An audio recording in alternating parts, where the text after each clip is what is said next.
Hey folks, welcome to Wolpin's Gaming Den. Today we're going to unbox the game Warp's Edge, designed by Scott Almes, published by Renegade Game Studios.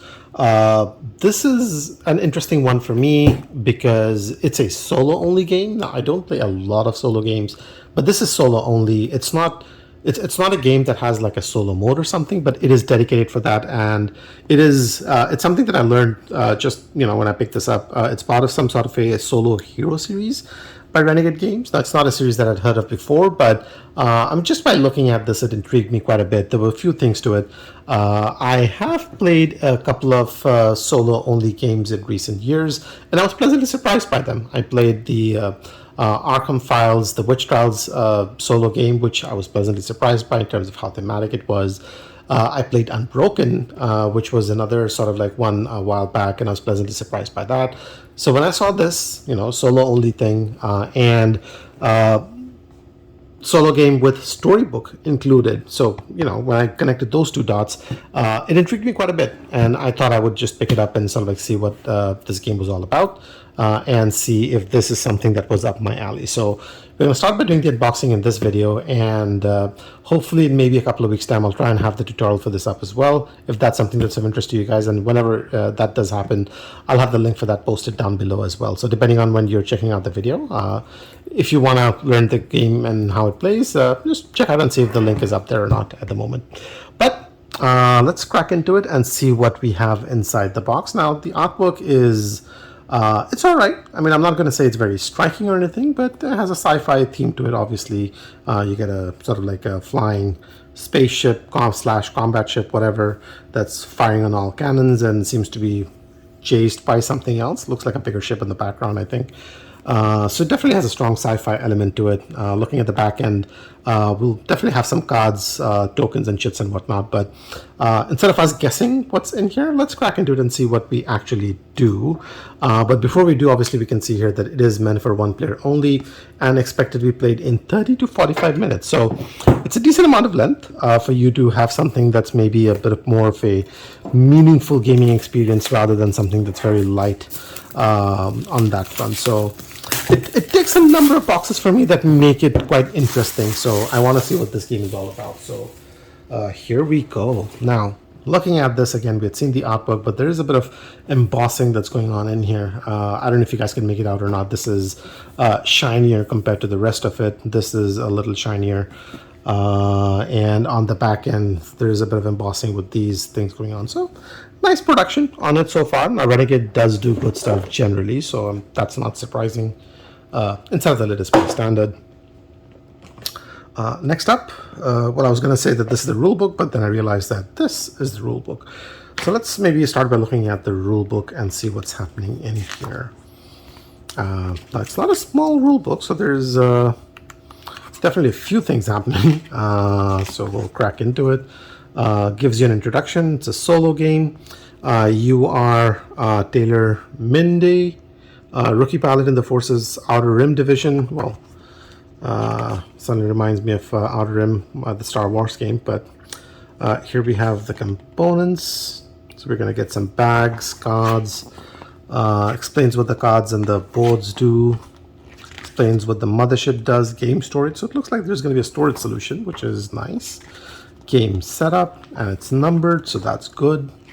Victory and defeat, gameplay sequence, enemy arrivals, pilot actions, performing maneuvers, activating skills, buying tokens, repairing, using power tokens, enemy attacks. So it's definitely a very combat-centric game by the look of things. You have pilot plans, end of the warp, end of the game. The game ends immediately when a win condition or loss condition has occurred.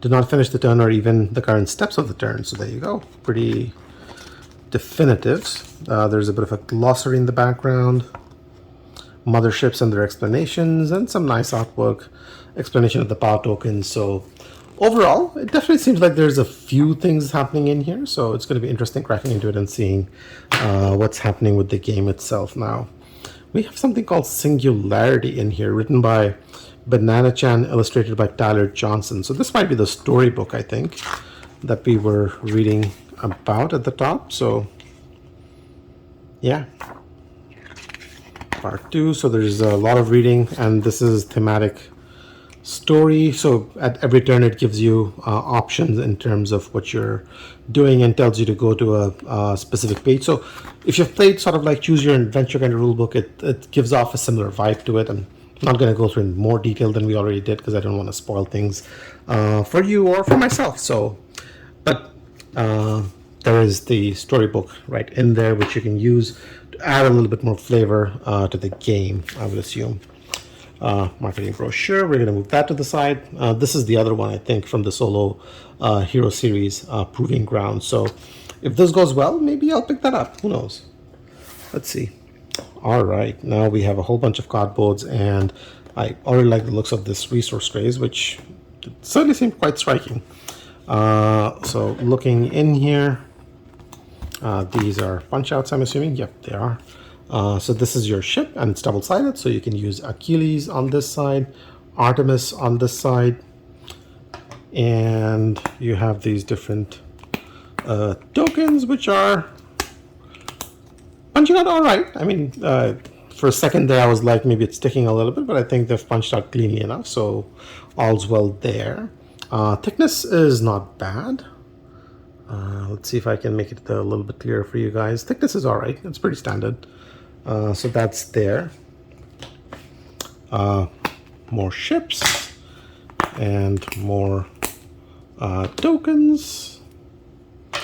So now we're going to maybe zoom through these. So more tokens over here. This must be one of the motherships that we were reading about in the rulebook.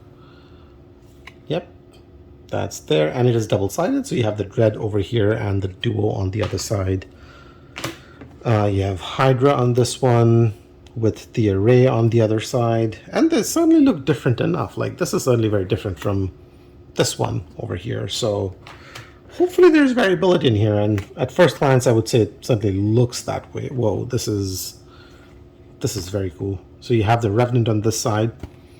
And then you have this. Now, I wonder if it transforms into that or something. I don't know. But, yeah. Nice on what I can see so far. Now these are they look like resource trays. Yep, I think they are. So once you punch these out, you can probably put them on in here, and they all get their lid as well, so that's nice. It's going to hold it in place regardless of whether you have the box sideways or on its back, so that's good. And everything seems to be labeled, which is pretty interesting, which is pretty neat as well.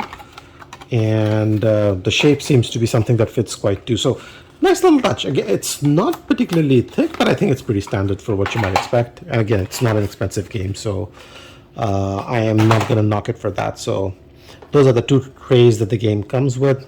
There's a giant bag with the Warp's Edge name written on it, and I can fit my whole hand in there quite easily. So yeah, so that's there. We got a whole bunch of different Ziploc bags. We get some, well, I was just going to say cubes, but I realized these are not cubes. So I'm going to maybe bring a couple of these out and we can have a look at it.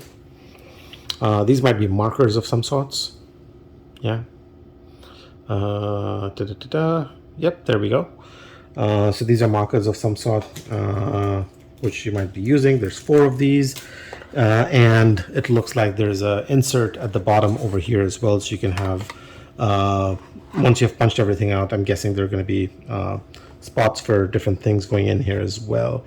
And it looks like we have enough space for 2 sets of cards. I don't know if that's setting up for a future expansion or if it's giving you space in case you wanted to sleeve it. It is a bit of a snug fit, so if you're sleeving it, maybe you want to do one of those Profit inner sleeves ones rather than sort of like a standard sleeve. That might be a little bit more snug. But let's crack into it and see what the cards look like.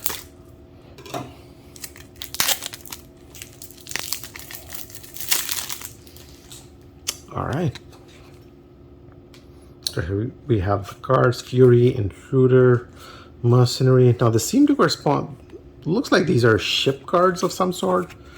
So these might be ships that you're maybe fighting with. There's a bunch of symbols up at the top. Some, I don't know if this is flavor text. While this enemy is in play, all tokens cost. So it's not flavor text. It's some sort of a effect that this is speaking to. Symbology seems clear enough. Now the card does seem to be a little on the darker end, but again, it's the theme of space, so, and space is dark, so that's there.